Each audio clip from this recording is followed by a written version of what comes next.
News కు స్వాగతం. ముందుగా హెడ్లైన్స్. మహిళలపై నేరాలకు పాల్పడితే కఠినంగా వ్యవహరిస్తాం పీఎం మోదీ.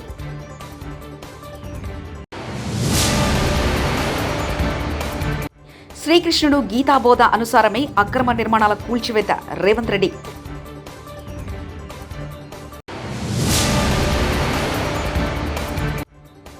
రాజకీయంగా ఎదుర్కొనలేకే పల్లాపై అక్రమ కేసులు హరీష్ రావు.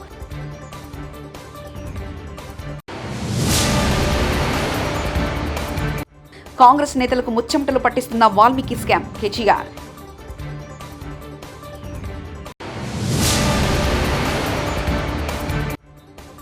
ఎన్ కన్వెన్షన్ కూల్చివేతలను స్వాగతిస్తున్నాం సిపిఐ నేత నారాయణ.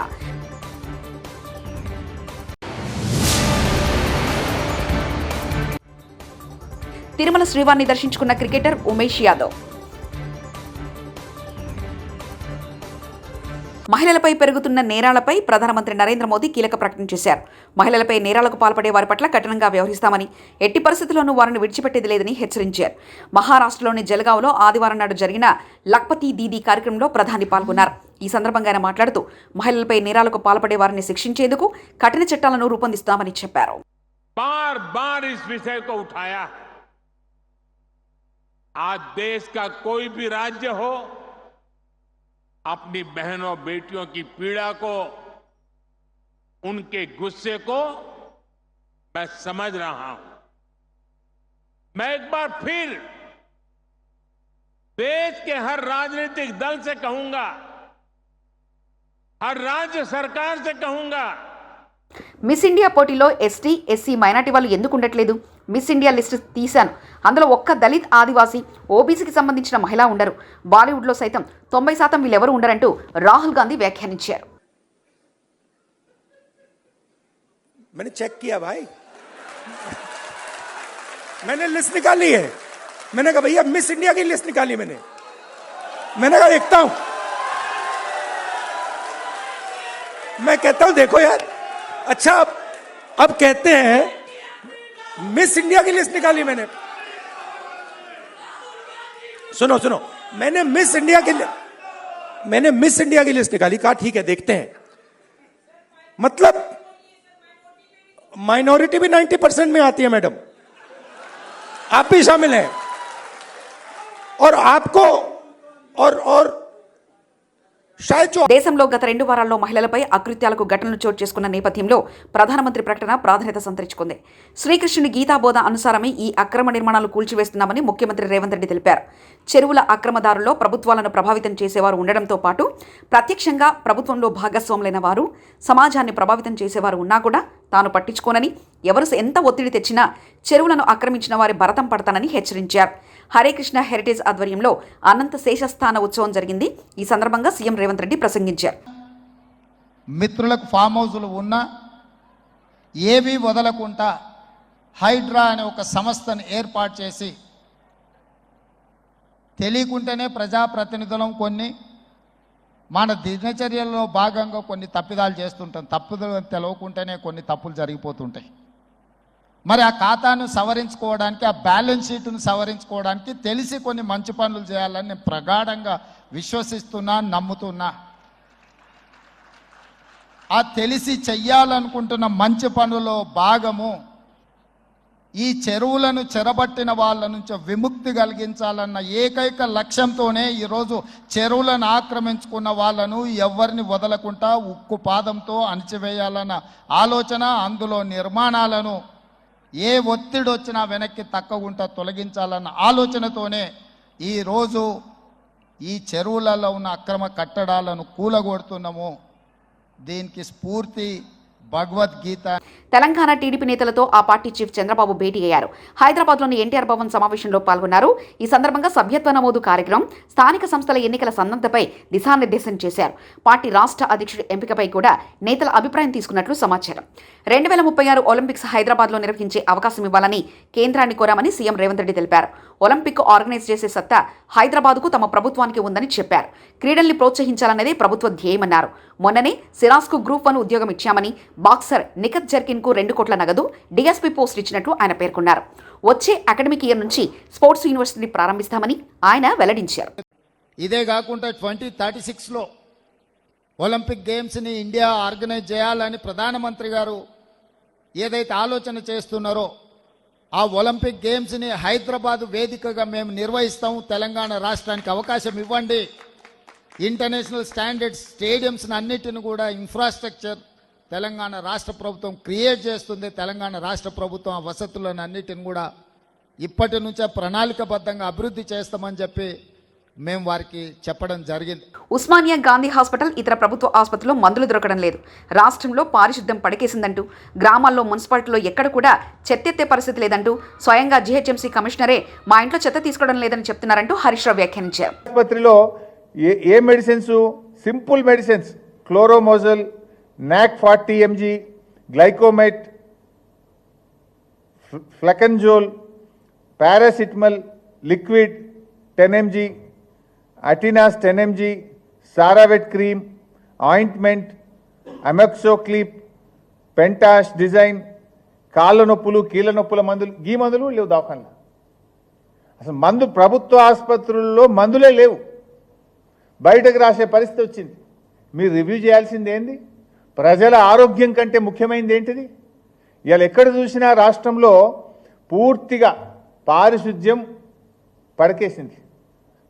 గ్రామాల్లో కానీ మున్సిపాలిటీల్లో ఎక్కడ కూడా చెత్త ఎత్తే పరిస్థితే లేదు. జిహెచ్ఎంసీ కమిషనరే చెప్తుంది కదా, నా ఇంట్లోనే 3 రోజులు చెత్త ఎత్తలేరని. ఇక ప్రజలు కూడా పట్టించుకోవాలి. వాల్మీకి స్కామ్ డైవర్షన్ కోసమే హైడ్రామా అంటూ కేటీఆర్ వ్యాఖ్యానించారు.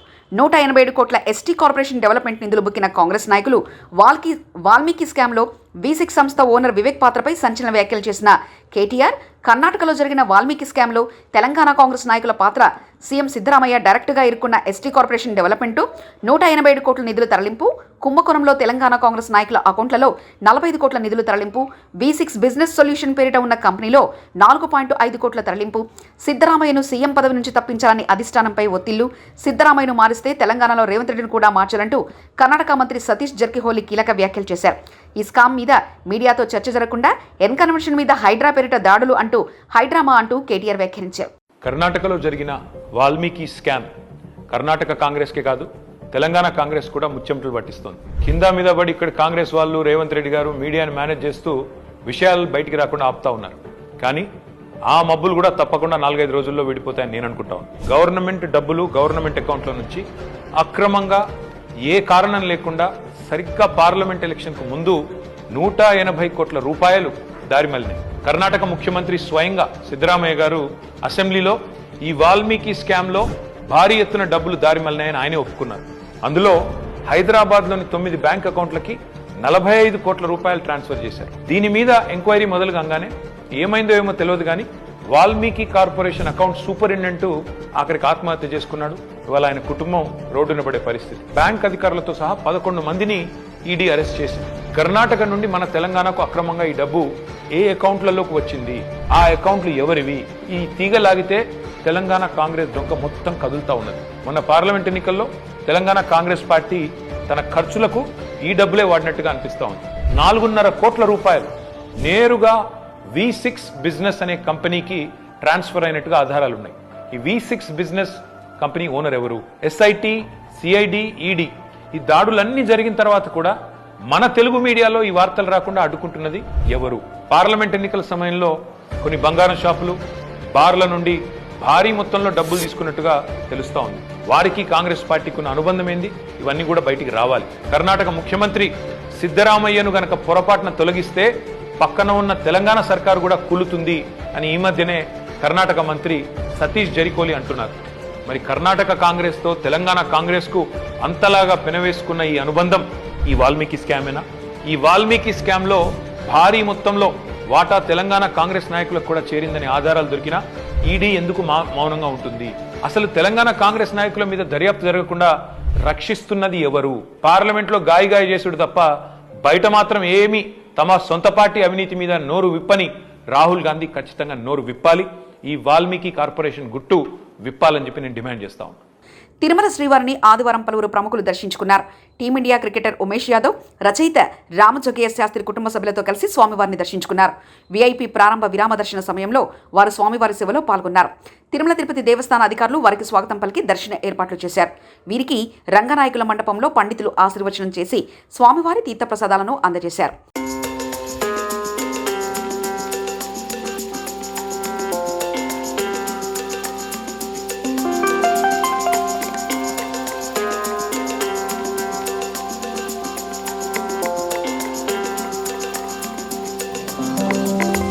మాదాపూర్లో సినీ నటుడు అక్కినేని నాగార్జునకు చెందిన ఎన్ కన్వెన్షన్ కూల్చివేతలను స్వాగతిస్తున్నామని సిపిఐ జాతీయ కార్యదర్శి నారాయణ తెలిపారు.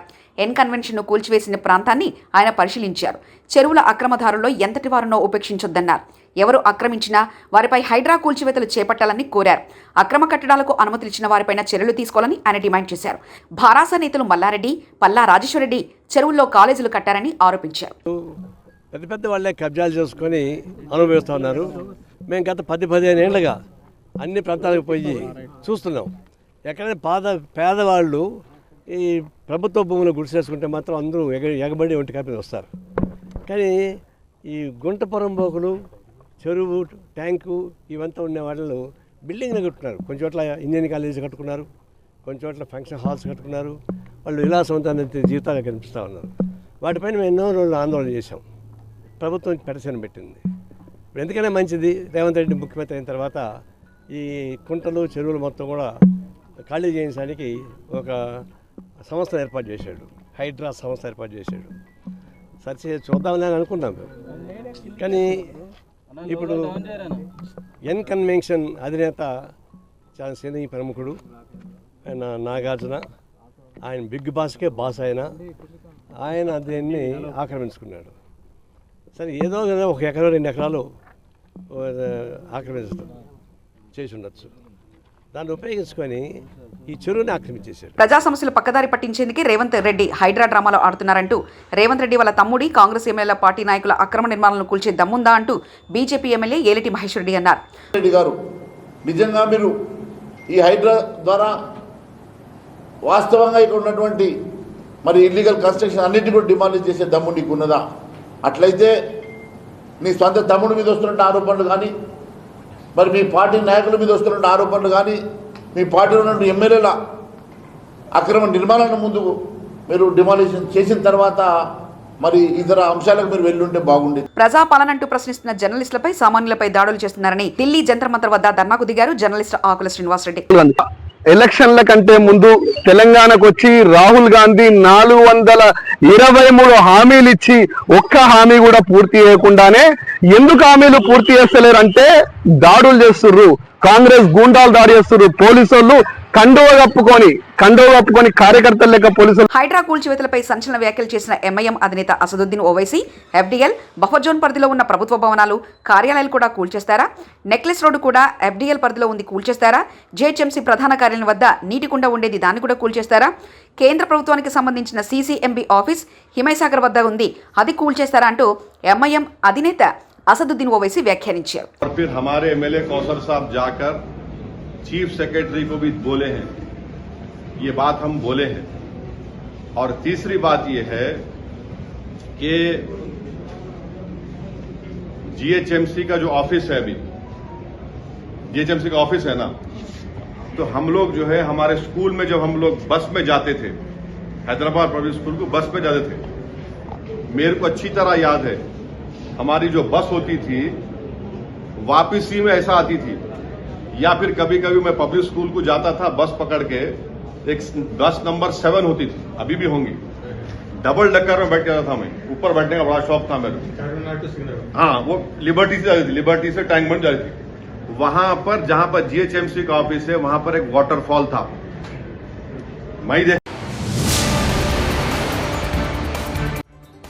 మహిళలపై నేరాలకు పాల్పడితే కఠినంగా వ్యవహరిస్తాం పీఎం మోదీ.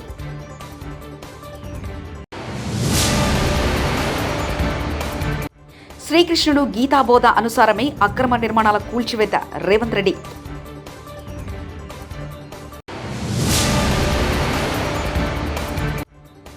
రాజకీయంగా ఎదుర్కొనలేకే పల్లాపై అక్రమ కేసులు హరీష్ రావు.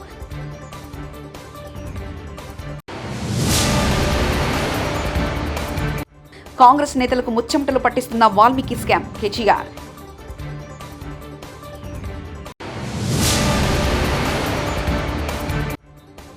ఎన్ కన్వెన్షన్ కూల్చివేతలను స్వాగతిస్తున్నాం సిపిఐ నేత నారాయణ.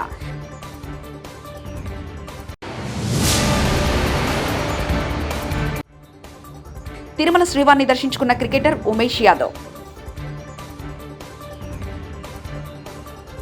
ఇవి బులెటిన్ విశేషాలు.